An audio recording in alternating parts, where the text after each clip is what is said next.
soir sur la télévision Futur Média bu heure bi jotee xam ngeen ko moom mooy soir d'info gannaaw le 20h di ngeen am li ñuy wax les plateaux de la Coupe d'Europe gannaaw le 20h lay doon léegi dañuy door première partie soir d'info ndax xam ngeen ko président de la République dafa waxoon ni dafa bëgg ñu recruter 5000 enseignants maanaam juróomi junni enseignants ñu door ko nag ci ndorteelu weeru mai ba léegi yaakaar naa ne jamono gi ñu ngi ci présélection bi waaye mu mel ni dafa am ay jafe-jafe yu ci am moo tax nag ñu dalal fii ki nga xamante ni moom moo jiite jàngalekat diplômé ya nekk ca FASTEF ñu koy wax Alfousseyni Keita di la nuyu di la dalal ci plateau bi. Asalaamaaleykum Binta maa ngi leen di nuyu maa ngi nuyu tous les téléspectateurs de la TFM maa ngi nuyu sénégalais yëpp ñuy seetaan mais maa ngi nuyu aussi tous les secrétaires généraux des syndicats ku lim jum maa ngi nuyu aussi tous les enseignants du Sénégal parce que ay patriotes lañu fu ñu mënta nekk ñu ngi xeex pour Sénégal mën a dem kanam parce que bépp réew bu développé éducation moo ko téye mais maa ngi nuyu aussi sumay naataango ñoo xamante ay professeurs lañu jógee école bi tàggat ay professeurs muy FASTEF ex école normale supérieure. kon wax nga ko FASTEF ay professeur lay tàggat yow nga bokk ci promotion 2013 boobu ba léegi bi ngeen génnee état bi waru leen na verser dans la fonction publique fan la ci toll. très bien Binta question la boo xamante ne question bu ma neex la parce que comme noo ko waxee depuis 2013 la ñu pare suñu formation boobu ba léegi juróom-ñetti at ñu ngi toog di xaar suñu affectation état du Sénégal jot a recruté benn pàcc si ñun 2015 368 mu bàyyi fi benn pàcc te boobu dañuy jàpp ne sur 700 boobu dañuy jàpp ni dafa mel ni kumba am na ndey kumba amul ndey parce que ñoo xamante ne def même formation génn même école am même diplôme nga affecté benn pàcc nga bàyyi benn pàcc loolu jaaduwul mais heureusement au mois de mai comme noo ko waxee le président de la République jot def discours mu ne dinañ recruter 5000 enseignants si kaw loolu waa ministre de l'éducation nationale Mamadou Talla mu woo jàngalekat yi ak syndicalistes yëpp ak société civile ak COSYDEP ñu toog waxtaan pour ñu tëral benn planning ni ñuy def recrutement bi si lañ jàpp ni bépp sénégalais bu am diplôme bu bëgg a jàngale il faut nga bindow sa tour si xara yu yees yi maanaam internet si lañ jot a def depuis le 3 ñu jot a bindow bu ñu paree bindow waaye ministère dañu newoon le 24 dinañ envoyer ay messages ñoo xamante ne dañ lay jëlangum mais boobu antuwul dañuy toog ba le 24 mai mais le 24 mai lañu ne dinañ envoyer ay messages ñoo xamante ne présélection ñu toog boobu respecté ñu seen engagement ñu toog bi diir mooy le vendredi passé ci guddi ci xaaju guddi commencé envoyer ay messages ñi wax nit ñi. il faut dire aussi que ñi bindu ci plateforme bi ëpp nañu 100 000 personnes. waaw ñu bindu ci plateforme bi 152 000. loolu yëpp ñu nar ko dépouiller aussi. loolu yëpp dañu nar a concourir pour ñu mun leen jël. loolu day wone ni Sénégal amul liggéey. ndaw yi dañuy bindoo parce que am nañu yaakaar. mais malheureusement ci biir débat bi dinañ détaillé. dafa am ay problèmes yoo xamante ne moo tax. syndicalistes yi mooy ñun ñoo xamante ne am nañu suñu diplôme ba pare ñuy ne il faut ñu waxtaanee ko problème bi il faut ñu teg sur la table ñu mun a indi solution malgré que depuis vendredi passé dañuy jot a envoyé message présélection am na ñoo xamante ne balaa boobu ministre de l'éducation Mamadou Talla moo newoon képp ku am diplôme képp ku jógee école de formation ñoom lay njëkk a jël balaa ñuy jël ñeneen ñi daf ko wax ci kanam sénégalais yëpp ñun ñëpp ñu ñàngu loolu ñu tàccu ko ñu ne c'est bien parce que mënoo am ay jàngalekat yoo xamante ne dañu leen former ñu toog juróom-ñetti at nga bàyyi leen nga nar a jël ñeneen ñi mais ce qui est paradoxal dans tout ça depuis vendredi passé am na si ñun maanaam les sortants de la FASTEF promotion 2013 am na ñoo xamante ne dañ leen jot a envoyé message di leen naan dañu leen jël ba pare léegi il faut ngeen dem déposer seen dossier mais am na ñoo xamante ne jëluñu leen te ñoom am nañu seen diplôme loolu bu amee dès le vendredi ci suba midi ñu def communiqué pour wone ni sénégalais yi ministre yi lu mu waxoon naam sénégalais yëpp dañu ko rafetul parce que nga am sa diplôme bu ñu nar a recruter ñu jël ñoo xamante ne am nañ diplôme mais dañu ko ne yaa fi waxoon ni képp ku am diplôme nga remplir critères yi maanaam nga am âge nga nekk entre 18 ans ba 40 ans dinañu la jël. lu tax ñoo xamante ne am nañu diplôme te ñu envoyé leen message ñu ne duñu leen jël. ñu wax loolu léegi ñu ne képp ku def réclamation maanaam recours suñuy gars yi ñu recensé plus de 40 personnes ñoo xamante ne jëluñu leen mais depuis lundi ñoom ñu dem ministère pour def recours déposer seen dossier heureusement il faut ñu xamal Sénégalais actuellement ñu def recours dañu leen jël. dañu leen jël waaw dañu leen jël dañu leen envoyé message depuis dëmb. pour ne leen jël nañ leen. léegi ñaata lañ jël ci yéen ñaata lañ jël. actuellement mun naa ne 135 la ñuy jël. sur 145 promotion 2013 145 moo des. 145 moo des. dañuy jot a jël 105 mu des 40 maanaam 145 mu des 40 mais ci biir 40 yooyu am na yoo xamante ne ils ont rempli tous les critères pour ñu jël leen ñoom bu ñu defee recours dañu leen jël actuellement ñoom dañu nar a dem déposer seen dossier mais fu ñu nar a taxaw moo di am na ñoo xamante ne fukk ak ñett ci ñun yoo xamante ne am nañu diplôme mais ñoom seen at moo weesu 40 ans moo weesu 40 ans loolu moo tax ñu ngi lancé appel ministre de l'éducation nationale ñii bu ñu nekkee ci situation bi du sortant yi mais état moo tax parce que bu ñu leen recruter depuis 2013 li yëpp du am du coup il va falloir une discrimination positive comme que ñoom am nañ seen diplôme toog juróom-ñetti at ba seen at yi passé malgré que dañu ne 40 ans la ñuy limité mais ñoom fukk ak ñett sortant de la FACET yoo xamante ne seen lim at weesu na 40 ans ñuy ne waa ministère ni jël leen parce que ñoom situation bi bu tegoo parce que état bi moo deful lu mu naroon def loolu moo tax ñu ngi koy lancer appel. ñaata lañ toll ñoom. ñaata lañu fukk ak ñett. 13 personnes. état bi dañ ne seen egsi nañu ci âge boo xamante ne. waaw ñoom ils ont plus de 40 ans. te ci critères yi fonction publique c'est 18 ans 35 ans. 18 35 ans waaw dañuy def ba 40 ans dérogation ba 40 ans ba léegi comme que ñoom dañuy def dérogation ba 40 ans léegi ñu leen di ñaanal tamit. pour ñu bàyyi fukk ak ñetti yooyu ñoo xamante ne seen lim at weesu na 40 ans ñu jël leen parce que du ñoom ñoo doon fautif bu ñu leen jëleen depuis 2013 problème bi yëpp du posé wu te 13 personnes du dara ci état du Sénégal parce que de un ay diplômés lañu gis ngeen ci état bi wala gisagul leen ci loolu non gisuñu leen mais am nañu yaakaar te am nañu gëm-gëm envoyé ngeen correspondance. dañu leen envoyé correspondance. dañuy communiquer ak ñoom. te à travers les médias dañuy communiquer ñoom dégg nañ lu ñu wax. te heureusement ñoo xamante ne dañu leen jot a recalé. depuis le vendredi passé heureusement bu ñu defee recours. état bi daf leen di jël. loolu ñu ngi koy saluer parce que il faut le saluer comme que ils ont fait des recours ministre moo ne képp ku am diplôme dinañu la jël nañu leen. mais léegi sax dafa des fukk ak ñett. ñoo xamante ne ay diplômé lañu kon léegi fukk ak ñett yi moom moo des ci promotion 2013. exactement 700 ngeen woon jël nañ ba mu des fukk ak ñett. fukk ak ñett yi dañu am au-delà de 40 ans. léegi da ngeen di def le plaidoyer pour ñu ngeen ñaanal leen ñu jël leen verser leen ci fonction publique. ci recrutement yi exactement loolu la ñuy ñaan ni def plaidoyer pour ministre de l'éducation parce que affaire bi ci moom la. bu ci adduwee ñu régler ko parce que du doon benn problème 13 personnes. sur des milliers de personnes loolu du dara parce que ay diplômés lañu am seen lijaas am expérience kon nar na leen jël mais beneen problème depuis ñu commencé dépôt yi dafa am ci IEF yi. IEF mooy lan mooy inspection de l'éducation et de la formation foofu la ñu nar a dem déposer dossier physique. xam nga dafa am inscription ci plateforme. bu ñu la jëlee ba pare nga soog a dem déposer ces dossiers mais malheureusement IEF yi amuñu toutes les informations nécessaires.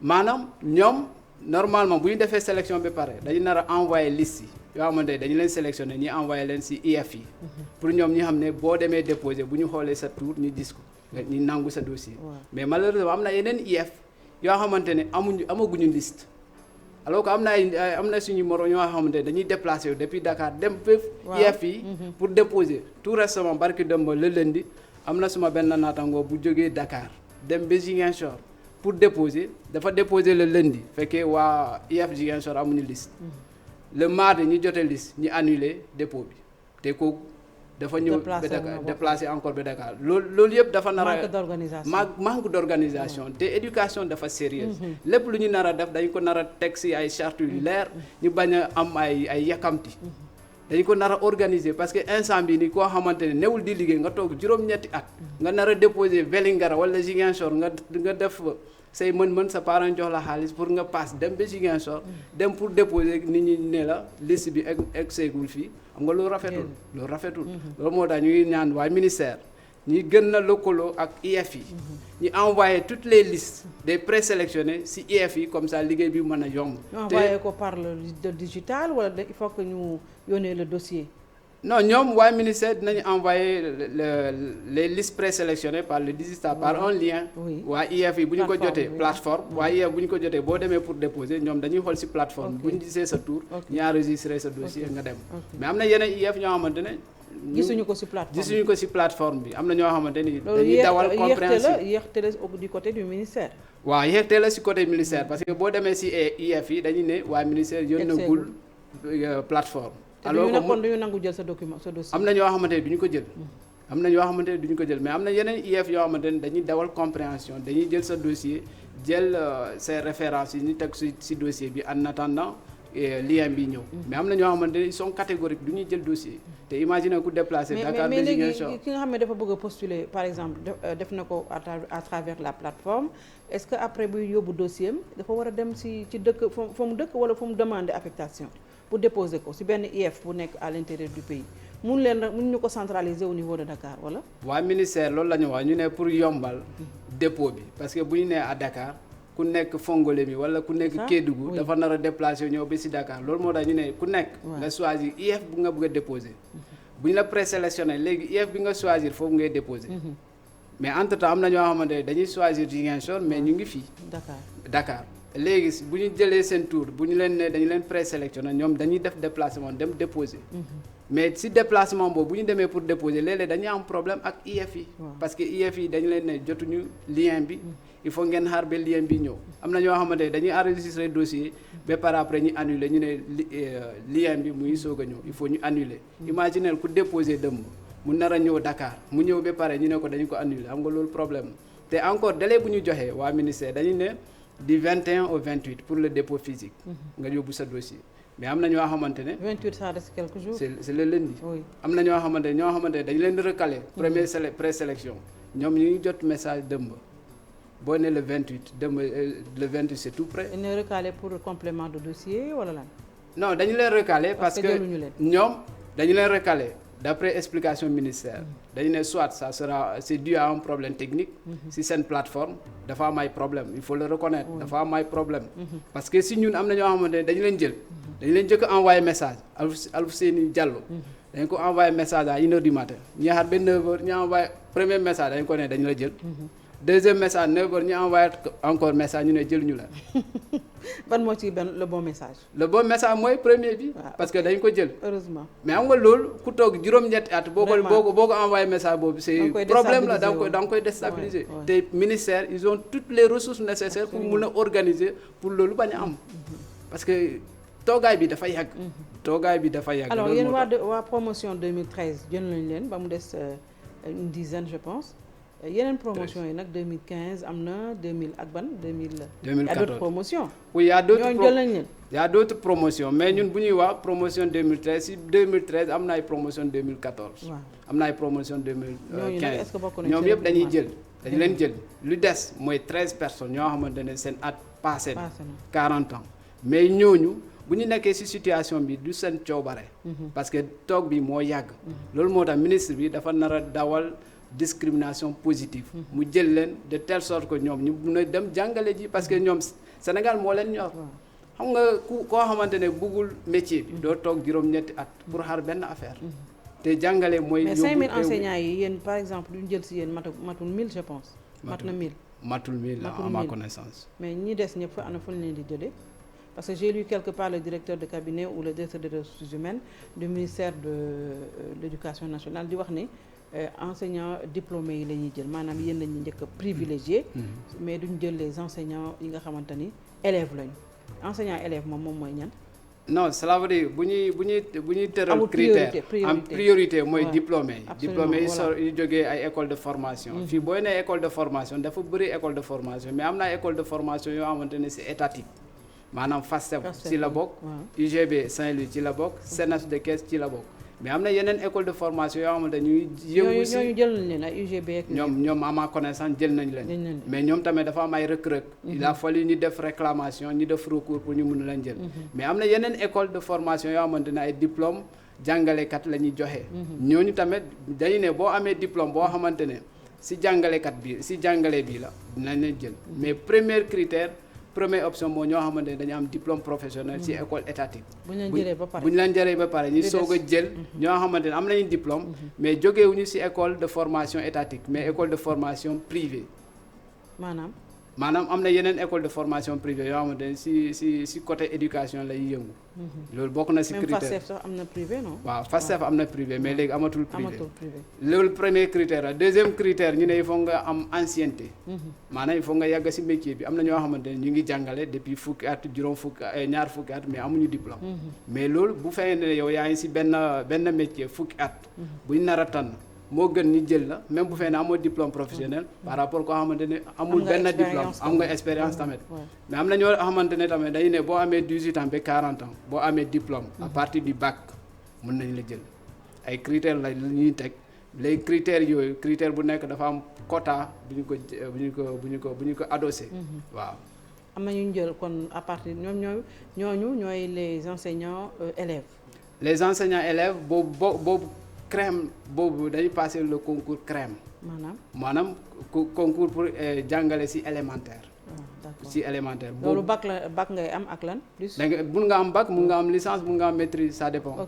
après da ngay gis koo xamante ne mun na am licence mais mu bëgg a jàngale ci élémentaire da ngay gis koo xamante ne am na maîtrise mais ci élémentaire la bëgg a jàngale ainsi de suite am na aussi ñu am bac di jàngale waaw am na tamit ñoo xamante ne dañu am formation accélérée de 6 mois de 6 mois ñoom ñuy def crème ñoom ñooy boo amee le minimum il faut nga am bac mun nga am maîtrise mun nga am licence mais il faut nga am bac passer concours dafa am différentes phases boo ci réussir après nga soog a def formation de 6 mois balaa ñuy lay yóbbu ci classe yi te concours bi des 5000 enseignants dañu ne day am recrutement présélection maanaam ñu am diplôme dañ leen jëlangum ñoom mun naa ne jël définitive la mais ñoo xamante ne am nañu diplôme mais amuñu expérience wala ñoo xamante ne am nañu expérience mais amuñu diplôme ñoom dañ leen jëlangum après ñu organiser benn test genre concours bu ñu ci jàllee ñu soog leen yóbbu formation balaa octobre ñu affecté leen waaw yéen par exemple tey jii kon seen